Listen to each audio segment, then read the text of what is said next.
Hello again and welcome back to our course on PSE 15. A couple of sections ago we did some more work on the image with the little group of horses in it. We removed some wire. I've since cropped the image a little bit more and I'm considerably happier with this image now. However, there is one remaining slight problem that I'd like to deal with. And that is that the horse on the right is somewhat separate from the rest of the group.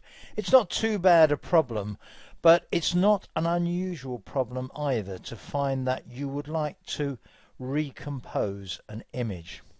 Now, if the recomposing is just cropping, you've already seen how to do that. But sometimes what you'd really like to do is to move objects about. We looked at content-aware move in the preceding section. But sometimes what you really want to do is to take a gap out. So for instance, in this case, one convenient thing to be able to do would be to remove the gap between the right hand horse and the one on its right. There is a specific tool in PSE 15 to do recomposing. It's in the modify group and it's recompose tool. But on this occasion I'm going to use the equivalent guided edit. When you've seen me use this, if you want to try the same on one of your images, try both the guided edit and the expert edit tool as well. So I click on guided and under special edits there is a recompose.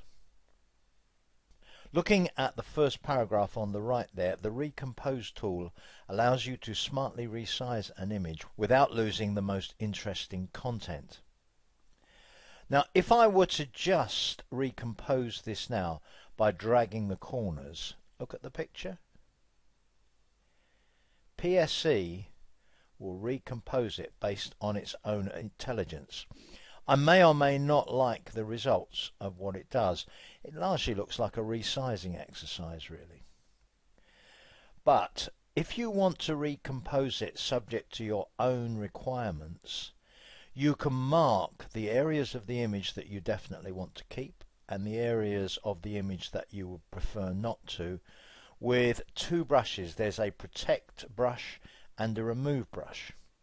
So if, for example, I wanted to make sure that I kept the horse on the right, I can mark it with the protect brush, which marks it in green, and that should ensure that I don't lose that horse.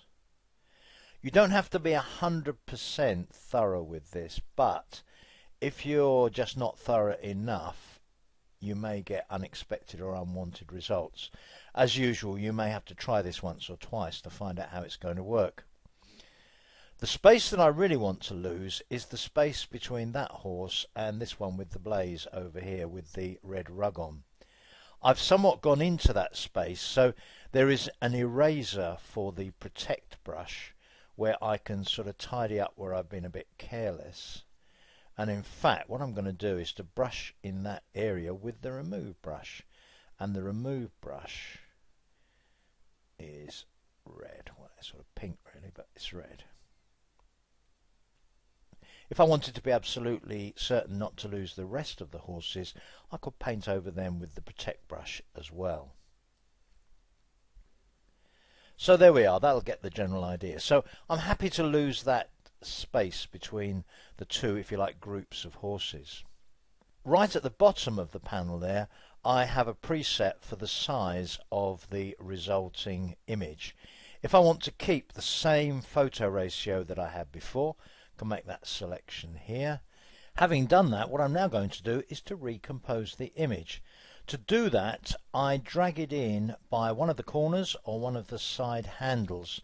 Since the space that I want to lose is that vertical red strip, I'm going to drag it in by that right hand handle there. Hover over to get the double-headed arrow and start to pull it in. Now note that as I do that, you can see the space between those horses being used, but I get to a point where it won't go any farther and it starts to squash my picture. So I'm just going to go back a little bit before that point. Having achieved that, I click on the tick so that PSE can complete the recompose and make sure I have the same photo ratio, etc. And there is my recomposed image. It's quite often the case that you may spot the odd flaw in what results. For instance, here you've got a couple of stands of trees up there. You can see that slight edge there. There's almost a crease there on one of those stands of trees, which you might want to soften using one of the other tools that we've used earlier on in the course. But basically we've achieved the number one aim, which was to get those two horses a little bit closer together. That's the end of this section. I'll see you in the next one.